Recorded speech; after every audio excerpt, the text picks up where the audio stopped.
Okay, I think we're waiting for Scott to join. This is the first episode when I'm calling Meet the Makers. That's something new I'm trying. I've been wanting to do this for a while, where I basically do one-on-one interviews with hot sauce makers and just tell their stories. And Scott is one who has a fascinating story. Scott, what's going on? It's like you're in the office. Audio here. Hey, I could hear you. Can you hear me? Yeah, I just want to make sure I'm got the right. Yeah, take your time. I'm back. Scott, how's it going, man? My spicy brother, we finally get to meet. Yeah. Yeah, thanks Um, for taking the time. So this is yeah, something I've been wanting to do for a while. You're the first one. I wanted to just start cool. this sort of series where I talk to different makers. So today Very you're my cool. first one, Scott Bellina, aka Scotty Peppers. Uh, um, and I know you're in the midst of launching the soon-to-be world-famous Bayou Gotham sauce. So we'll talk about that in a second. Yeah. But I had a few questions I just wanted to go through. So first, I'll quickly read your bio, which I Cool. took this off of your LinkedIn. So raised in New Orleans, a progeny of immigrant farmers, humble grocers, and determined hot sauce makers, Scotty Peppers took a bite into Big Apple dreams. Bio Gotham is an exquisite new product line of show-stopping hot sauces, blending his Louisiana roots with fiery flavors from the New York City neighborhoods he now calls home. So you're kind of like you have this amazing story. You're kind of like the Bruce Wayne of hot sauce now. But I want to hear a little bit about it because, from what I understand, you kind of come from hot sauce royalty. Your great uncle starting Crystal Yep. Hot Sauce, the iconic hot sauce, and I think your grandfather worked alongside him. So Yep. I just want to hear a little bit about that, what that was like growing up, and just your Cool. experience, like your introduction to hot sauce, and what it was like growing up with that in the background. Yeah, it's funny when you think of it that way, and you have little kids. When you're just, it's always around. It's like as ubiquitous as air. I mean, I can't even steal take that credit for that line, but it's actually a quote from a book in this guy Denver Nix wrote this book called Hot Sauce Nation: America's Burning Obsession, and he lives down in New Orleans now, and he was telling a friend of his in his book while I was writing his book. He said, "Yeah, I'm writing a book about hot sauce." And she's Yeah, like, "Hot sauce? I mean, this is in New Orleans, so like even anybody down there, it's just like he might as well be talking about air." right, Like, why would you write a book on that? right, But for me particularly, that was the case because my grandfather Roger Balmer, um, he was a character. I mean, his older brother Alvin, he had 9 siblings. He was the youngest of 9, and his parents died when he was 3 years old. So he was raised by his siblings during Prohibition, and they ran a speakeasy. Okay, so like his older brothers were running a speakeasy in the French Quarter, and they would have him deliver packages of liquors to judges, like liquor to like judges, like during Prohibition and stuff. I mean, wow, he was doing like crazy, stuff like that for a long time.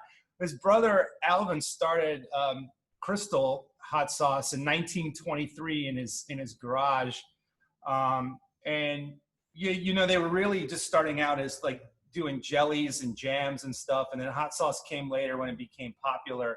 But my grandfather was a key player in that. I mean, my grandfather would go around with a joke book, trying to sell this Crystal Louisiana pure hot sauce to anyone who would buy it. I mean, you have to put yourself back in that time era, yeah, like the 40s and 50s. I mean, people weren't dousing their right. tacos and burritos. I mean, especially in New Orleans, they ate New Orleans Yeah, food. That's probably the only sauce around them was Tabasco, I would imagine. pretty much. I mean, Yeah, and that was it. And so, I mean, if you compare the ingredients of the two, red pepper, salt, vinegar, I mean, it really comes down to the processing of like how long do they age the peppers and right.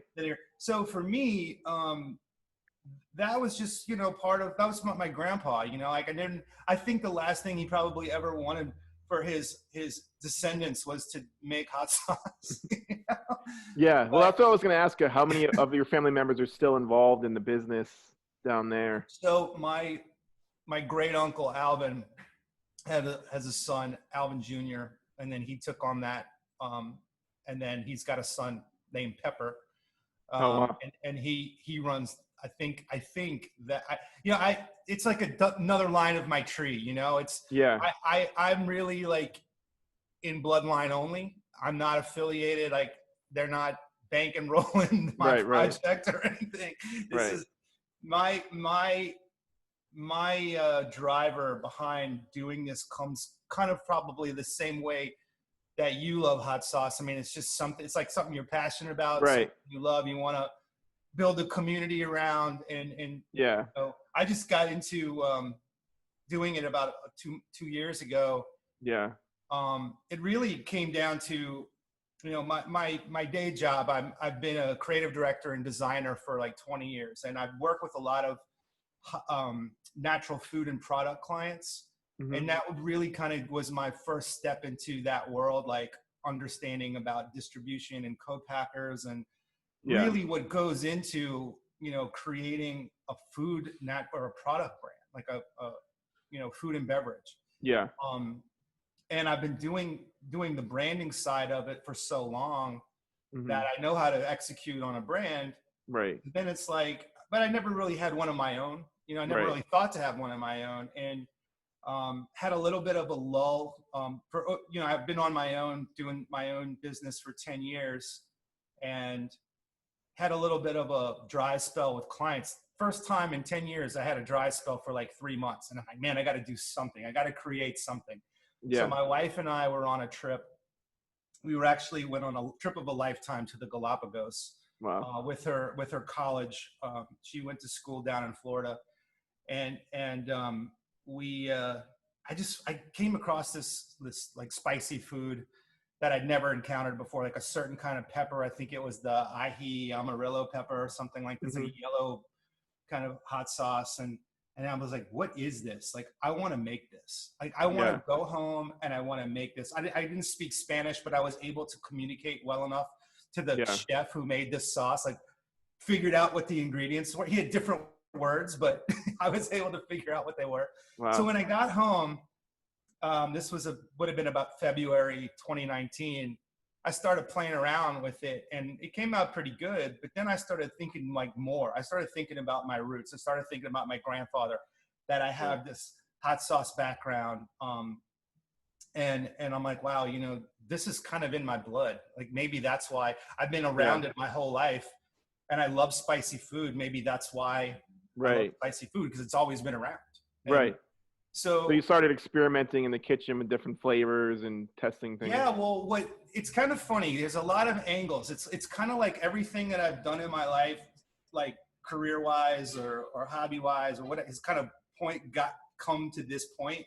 Hmm. And for instance, back when I first moved to New York, I mean, I think anyone from New Orleans or Louisiana, you take them out of the Bayou, they want to bring the Bayou with them and they want to share that with the world. It's just like the hospitality of people from down there. And Hmm. I have that too. So when I moved up to New York City, every crawfish season, which is usually around March to about June, I would just crave like crawfish boils. And I'm like, I need to have a crawfish boil. So I Yeah. learned how to do crawfish boils, and I was doing them on New York City rooftops and patios. And I didn't know that you couldn't have like propane tanks in Yeah. your patio. So I was kind of like my grandfather, a scofflaw, Yeah. doing this illegal like thing. Right. And people it's funny because people would come up to me and they're like, what is this, like your side gig? I'm like, no, I'm just happy to peel and eat. I'll buy all the stuff. I'll buy all the booze. Just Yeah. come over and eat crawfish. So once I kind of realized I couldn't do that anymore because of the propane and gas laws, Yeah. I was like, man, I need to create a sauce that Mhm. you can put on anything that will taste like a crawfish boil. And that's where Yeah. I came up with the idea for Bayou Bourrée. Right. And even the name Bayou Bourrée, like Bourrée is a card game that my grandfather would come over and play every Wednesday night. So there's all these little angles that kind of tie it all together. Yeah. But yeah, I mean, once I created Bayou Bourrée, it took me about 6 months to perfect, Yeah. but I couldn't stop there. Like as a person who's like a branding guy, and I'm like, Yeah. oh, I need another sauce and another the fun sauce. part. Yeah. Yeah, I mean, I started out, I was just going to do like a Bayou Trinity, and I'm like, oh, maybe I'll do a Gotham Trinity. But then I did the Flambeau Fire one, which I know you like. Oh yeah. I And, think that was and my favorite. And I was like, I have to include this one in the Bayou collection. So then there's four. So I have Yeah. four Bayou sauces that I'm rolling out with, and we're going into production in 2 weeks. Yeah. And then when things start going, I'm going to start working on the Gotham ones. And there's four Gotham sauces that will be based on the New York City neighborhoods that I've lived in. Like there's a Yeah. Chinatown one, there's a Lower East Side one.